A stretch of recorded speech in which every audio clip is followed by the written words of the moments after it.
right, let's just start with your name. My name is Jessica Kotu. Kotu. How do you spell Kotu? Kotu. Got it. Heard Sometimes I have to break it down. K is Definitely. in kite, was in orange. That type of thing. Where Yeah. did you grow up? I grew up in California, Vallejo, California to be exact. I was actually born in Lafayette, but I never lived here. Okay. So that was kind of weird. Like I'm a country girl at heart, but I'm a city girl. So What was Yeah. that like growing up in California? oh, it was beautiful. I had different friends from all walks of life. I had Czechoslovakian friends, Samoan friends, just different culture of friends, and I just learned so much. And the food was all just rich, and everything was rich about their culture. So Yeah. it was awesome. I was a free-spirited child, something like that. Yeah. How Yeah. did you end up back in Lafayette then? Parents. My mom, actually. I'm not gonna say parents. Yeah, no, my mom was, at the time, she was in ministry. And she was like, there's work to be done in Louisiana and all of this. And yeah, I didn't want to come here. I hated Louisiana. Have you grown to like it anymore? I have a love-hate relationship for it. And the reason why I say love-hate is because public transportation is where my hatred is. It's non-existent. Where my hatred comes from. But everything, the culture here is rich. I mean, Louisiana is not like any other state in all 50 states. I'm telling you, this place is it's like another country all by itself. And it's so rich here, the people here. I mean, it's beautiful. You can't deny it, so it's awesome. Very cool. So tell me about your life in between, or your life after you got to Lafayette. Oh, well, I grew up in the entertainment industry. Since I was 9 years old, I was in the gospel field, basically. And I always sung. My mom was a semi-professional singer. I have an uncle that was a semi-professional singer. And I kind of always just found myself around people that were kind of well-known in the industry. And I was either singing background or whatever. Got here, and I just wanted to do secular music, jazz, neo-soul type of, R&B feel. And I became a musician at a very young age. I was playing the drums first. So I was a drummer, female drummer first. And then I kind of started to dabble in keys and piano, whatever. But I've always been a singer and a songwriter at heart. That's always been me since I was a kid. But make a long story short, I'm trying to dabble into, I guess what's going on here. I see Lafayette is becoming a melting pot of different types of music. And I'm trying to burst into the scene, or what have you. But before that, my self-esteem was kind of low because I didn't really like my voice. And my cousin and my husband, they have great voices, and we were a trio at one time. But ever since my daughter passed away, I had a daughter in 2014 in December. And she was exactly 6 months old when she passed away. And so in June in 2015, we had to, let her go, bury her. And pulling the plug on an infant was the hardest thing that I had to do. And at that moment, when we had her homegoing ceremony, we had what we call the balloon ceremony, where we would write, on the balloon and then let it go, like it was a message to her. It was like at that moment, I remember writing on my balloon, "No fear." And I remember just letting that balloon go to say, that was me letting fear go. So that's kind of like where I am now. I'm living fearlessly, if you could put it that way. What was your daughter's name? Her name was Lesedi, which meant light in Tswana. Oh, wow. Yeah, so Very she was very, very special. Very special. No fear. No fear. That's a good motto. Yeah. That's a good life motto, forever. No fear at all. Yeah, very cool. I mean, because fear can lock you down, and I grew up in fear. I grew up in a fearful home. I grew up in a fearful environment, and it was just, don't go there, that can happen. Don't do this, that can happen. Don't say that. And it was always restrictions, and you're just confined to this little box of what I can do and what's comfortable. And it's like you kind of peek your head out and you start to see there's no lions and there's no tigers or bears around. It's just people's perception of life. And whatever your perception is, if it's something that doesn't fit inside of your mental box of what you perceive to be comfortable, it's a fear outside of that comfort zone. And I'd just rather do it afraid. If I'm going to have some fear, let's just do it afraid. I like that. So, yeah. You're not denying it, you're just accepting it. I like that. So tell me how you first got involved with AOC. I first got involved with AOC. My cousin's wife, who is, she's a media artist. That's what I call her. Mm-hmm. But she's a director. She writes screenplays and, have them. She'll get the people together and act it out. She was like, yeah, there's this building downtown. It's got the works in it. That's what we call, you have everything that you need or want all in one thing. That's what we call it. It's like, this the works, girl. It's got all this stuff. You was a radio show, because I was a radio show host. So she's like, yeah, you can be doing your stuff out there while I'm over here editing. And I'm like, okay, well, let's, So she brings us to this place, and I just remember walking in and seeing all these different rooms, and my face was like, I am in entertainment heaven. That was I love this building. Yeah, awesome. So what was, besides loving it, what was your first impression of it? What else did you think about it? I thought that it was a great thing for the community. The positive for me, the pro, was that it had everything. And even people that was willing to train you on how to use the equipment and different things. But for me, the con was not enough people really know about this gemstone. It's here, but not everybody knows that you can utilize this building for your full potential, and it's here. And I mean, the youth would get a lot of work out of it. And because I'm for the youth, I'm for the youth, and I'm for the underdog. So an underdog for me is like everybody who has this dream. They want to get this stuff done. They want to live out their dreams. They want to use their talents, but they can't quite get into mainstream media, or they can't get into the mainstream music. So it's like you're now underground. You've been pushed underground. And this is the place for, everybody. All walks of life can come here. If you're already well known, you can come here and do something. If you're not, come here and do something anyway. So. Very cool. Yeah. What's your dream project to work on or to produce? My dream project. Okay, this is going to sound weird. My dream project is to actually bring Lion King here to Lafayette and do it at the Hyman or at the Cajun Dome. That would be awesome, because, that's the longest running show on Broadway.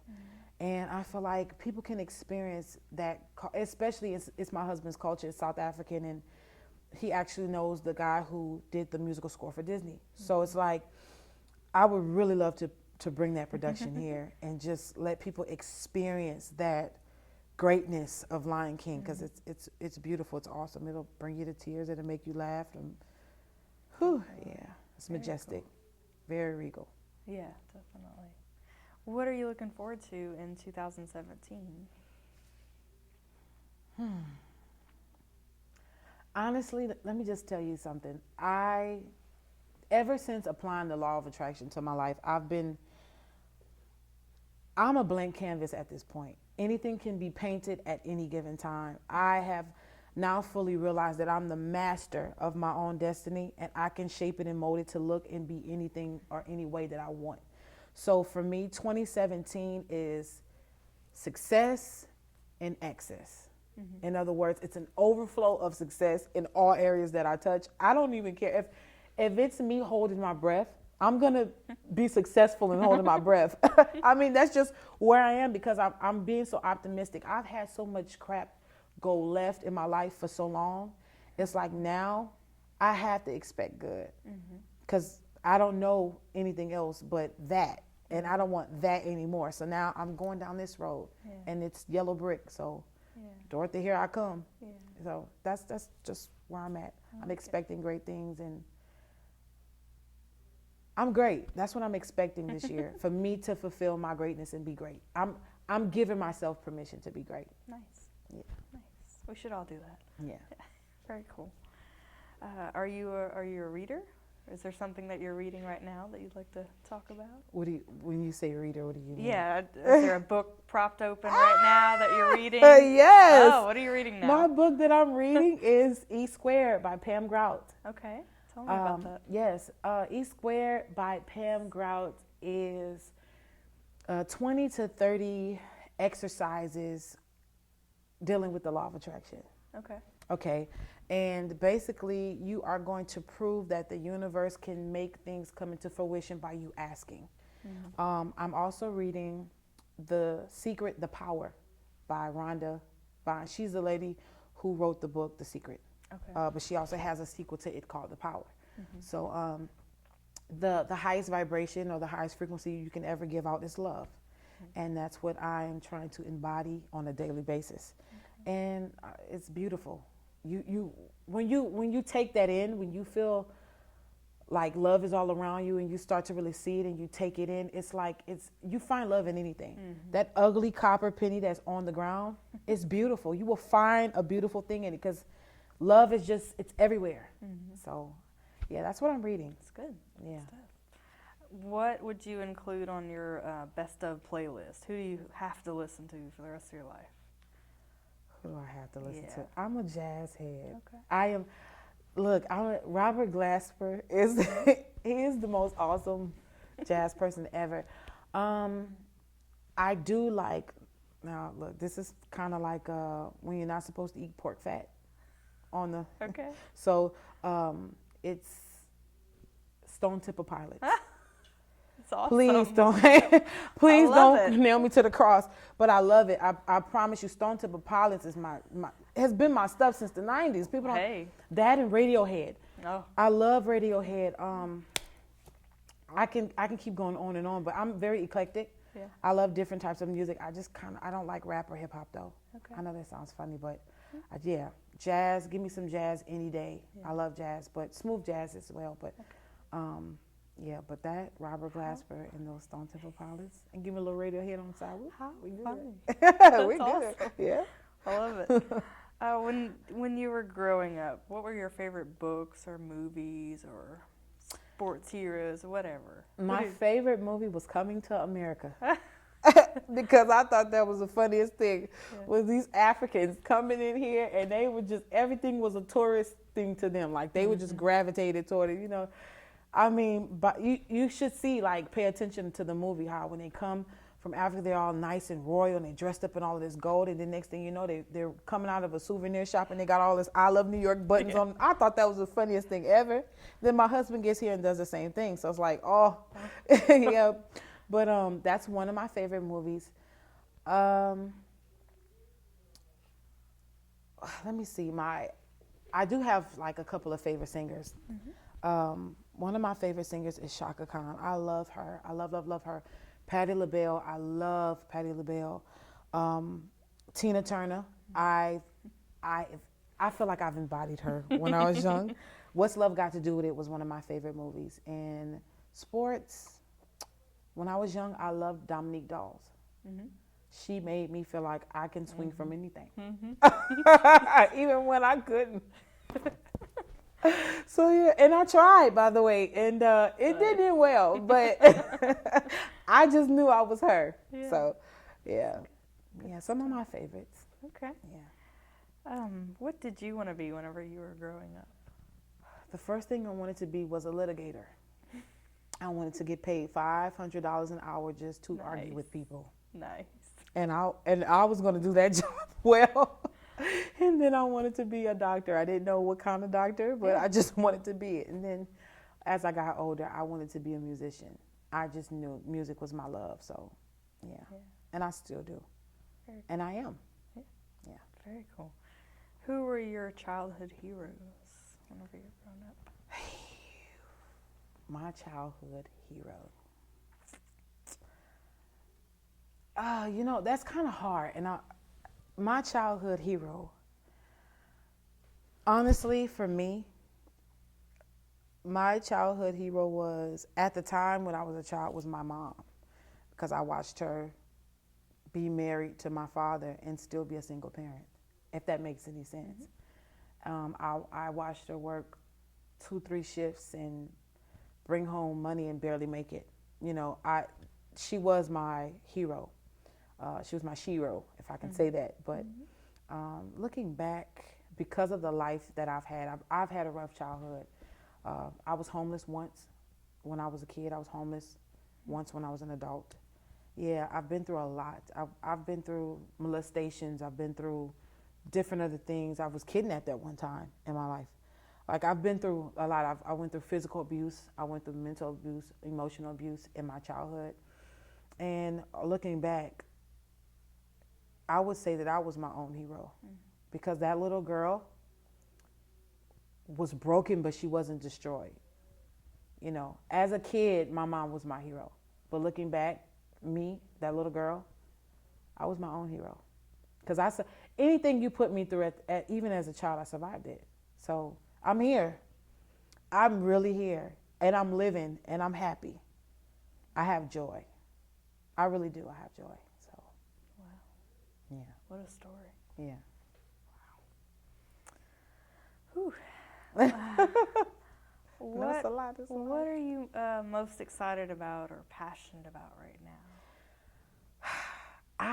I am passionate about the young kids, the generation after me. Mm-hmm. I'm passionate about them because I love their drive. And I love the fact that even though they may stand for wrong things, they will dig their heels in the ground and won't budge. This generation that's coming up, they've made it up in their minds. They're going to stand for whatever it is they believe in. And it's up to my generation to pour into them while we can before they get to that age where they're no longer bendable. Because I'm 31. So the generation after me is the generation that I birthed. So for me, it's like I want to be able to instill into them that they can be anything at any time, whenever they decide to be it, and to just hold their ground. The children are truly our future. That song is so true. They really are our future. And if we don't pour into them now, they're going to find some other kind of outlet that we're not going to like. And the world is going to go downhill from there because it's on their shoulders. Whatever we have right now, we're giving it to them. So it's a make or break for them. And I root for those babies. I do. I'm all for the youth. That's where I'm at right now. So, yeah. What's your superpower? I have the ability to see if people are full of you know what. I do. Nice. That's something that I have. I have the ability to also have dreams and they come true. Since I was a kid, it's always happened. Mm-hmm. And I was always called a cursed child. My mom's side of the family. And then when it comes true, they was like, "Oh, she's a witch," and it's like, no, it's just that's a gift that I have. Mm-hmm. It's a spiritual gift that I have, and I have the ability to see what type of person you are. Mm-hmm. Whether you believe it or not, I can see it, and I know when you're lying. I think that's a mama thing though, because my kids. Yeah, but that's a human thing too. That's good. Yeah, that's good to have. Yeah. So I should have been a cop with that. Yeah. Yeah. It's like you lying. You know, you stole that lollipop.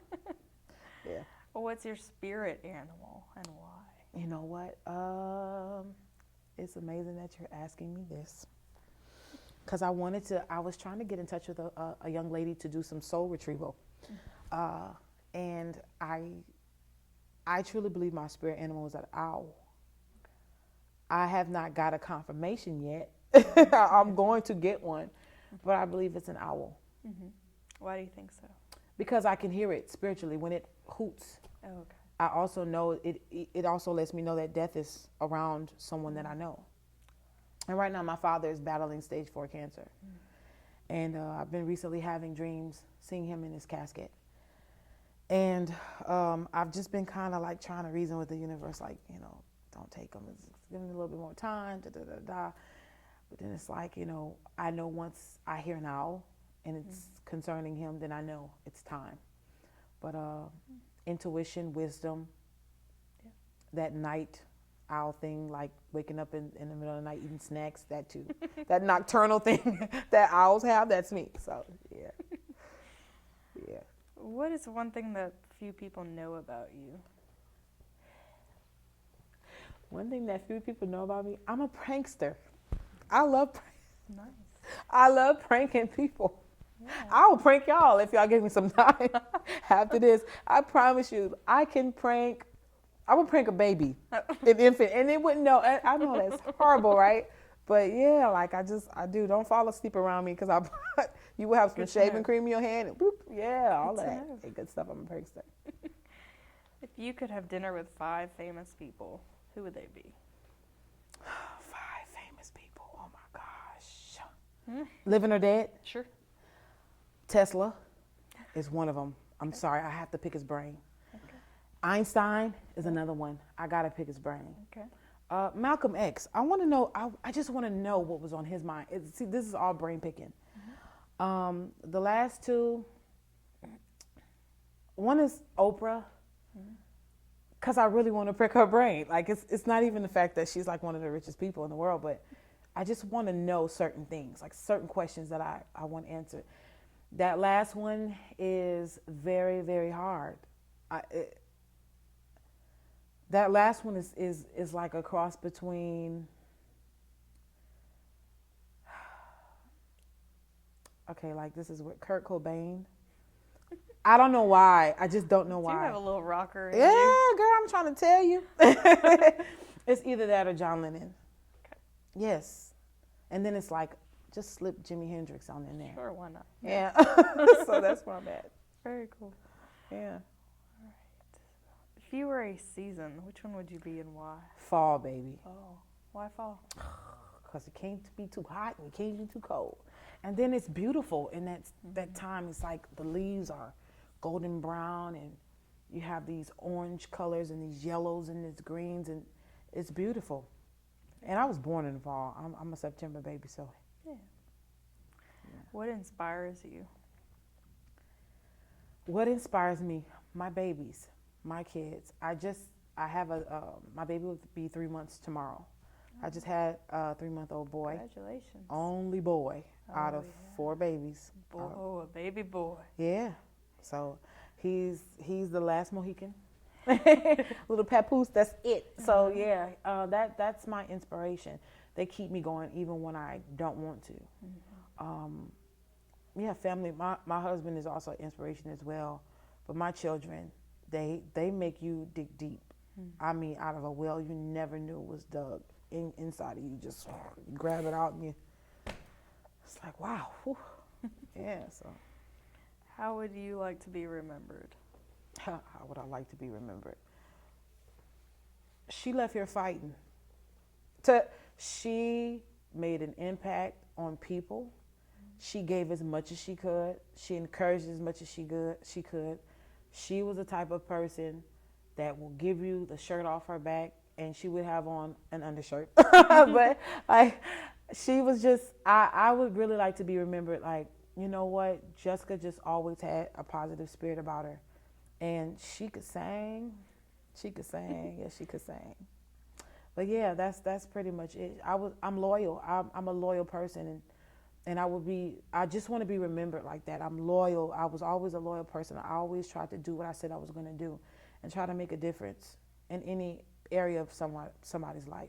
She cared. In a cruel world, she cared. Yeah. Mm-hmm. One final question. Describe yourself in 3 words. I am free. That's it. I'm free. If that is not rich in wealth for you, I'm free. Yeah. Ooh, that felt good. I am free. Wow. Clap for myself. Oh, there you go. Awesome. Yeah, that's it. Good. Good deal. And you're done. Crying. I had to realize that resonated so much in me. Like, I am really free. I don't know how bound I used to be. Oh my gosh. Wow. I'm free.